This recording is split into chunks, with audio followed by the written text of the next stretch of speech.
در میان بسیاری از بازیگران مسلمان که در فیلم و سریال‌های ایرانی ایفای نقش می‌کنند، عده‌ای هم با دینی متفاوت وجود دارند. این بازیگران اغلب معروفن و شخصیت محبوبی هم بین مردم دارند. در ادامه با بازیگران مسیحی ایرانی آشنا میشیم. پس با من همراه باشید و لایک هم فراموش نکنید. آتیلا پسیانی یکی از بازیگران ایرانی که مسیحی بود آتیلا پسیانیه. این بازیگر محبوب کشورمون متولد سال 1336 در تهران لیسانس بازیگری و کارگردانی تئاتر از دانشکده هنرهای زیبایی رو داره و به عنوان یکی از بهترین و با سابقه ترین بازیگران ایرانی شناخته می شد. آتیلا تا به امروز در فیلم‌های زیادی ایفای نقش کرده بود. این هنرمند فقید 2 فرزند پسر و 1 فرزند دختر داشت که دخترش ستاره پسیانی بازیگره و مثل پدرش دین مسیحی داره. آتیلا پسیانی در سال 1402 بر اثر بیماری سرطان درگذشت.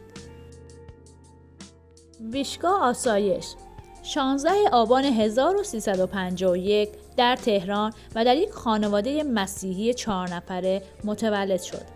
ویشگاه طراح صحنه و لباس و بازیگر سینما و تلویزیون و تئاتر و فارغ التحصیل رشته طراحی صحنه از انگلستانه. نخستین فعالیت هنری ویشگاه آسایش بازی در سریال امام علی علیه السلام به کارگردانی داوود میرباقری بود و سیمرغ بلورین بهترین بازیگر زن از 29مین جشنواره فیلم فجر برای فیلم ورود آقایان ممنوع رو در کارنامه خودش داره.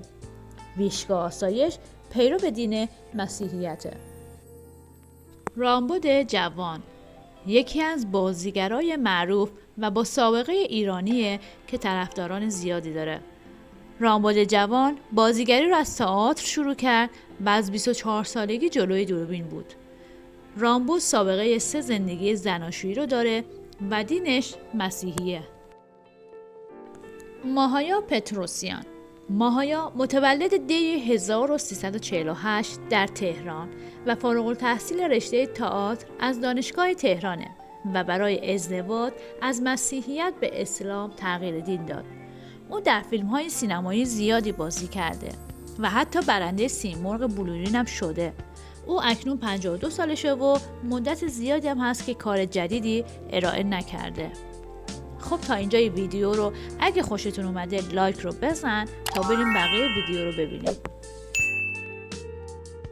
جمیله شیخی خانم جمیله شیخی از بازیگران ایرانی متولد 1309 در زنجان بود.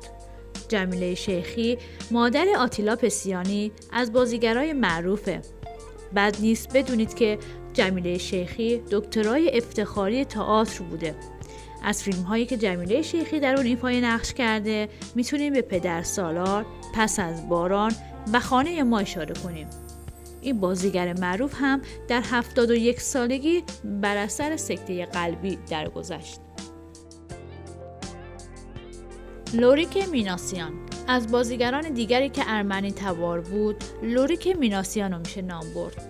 لوریک در فیلم‌های زیادی در قبل و بعد از انقلاب بازی کرده.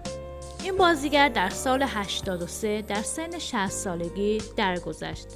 از آثار معروف او میتونیم به دختری با کفش‌های کتانی، مرد عوضی و جوجه اردک من اشاره کرد. خیلی ممنونم که تا آخر ویدیو همراه من بودید. لطفاً ویدیوهای پیشنهادی رو هم ببینید و کانالم هم سابسکرایب کنید. خدا نگهدار.